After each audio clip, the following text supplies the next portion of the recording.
On est tous bombardés de chiffres depuis le début de la pandémie, de chiffres, mais aussi de tableaux comparatifs dont il faut parfois se méfier.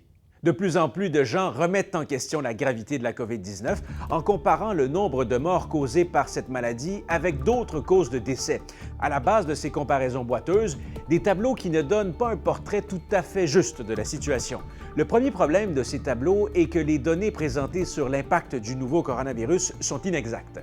Comme le nombre de décès dus à la COVID-19 augmente rapidement depuis le début de la pandémie, quelques semaines suffisent pour que les chiffres soient désuets, alors que les autres causes de décès sont plutôt stables d'une semaine à l'autre. Le professeur Antoine Flao, directeur de l'Institut de santé globale de la Faculté de médecine de l'Université de Genève en Suisse, note qu'on n'est pas encore à la fin de l'année 2020. Donc, les gens qui ont parlé de comparaison sur une année entière sont des gens qui font l'hypothèse que la COVID-19 ne reviendrait plus à partir du mois de mai, ce qui est loin d'être avéré, comme on le sait tous.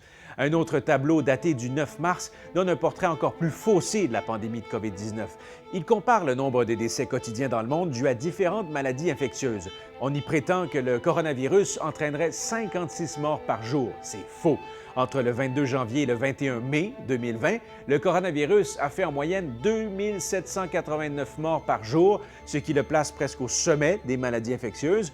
Au plus fort de la pandémie, on a même compté jusqu'à 8429 décès en une seule journée. Une autre image virale compare le nombre de décès de la Suède, qui a imposé peu de mesures de prévention, avec le nombre de décès au Québec. Cette image comparative suggère que le confinement aurait été contre-productif. Une conclusion erronée, selon l'épidémiologiste Nima Machouf, qui souligne le fait que plusieurs facteurs différencient la Suède du Québec. Selon elle, il faut plutôt comparer la Suède à ses voisins scandinaves où les conditions sont similaires. En faisant cette comparaison, on voit que la Suède compte 10 fois plus de victimes de la COVID-19 que ses pays voisins, alors que sa population n'est que 2 fois plus élevée. Pour plus de détails sur ce dossier, n'hésitez pas à consulter l'article signé Bouchra-Watik sur notre site Web. Et n'oubliez pas d'adhérer à notre groupe Facebook, écoutez notre émission, diffusée les samedis et dimanches sur ICRDI. Salut!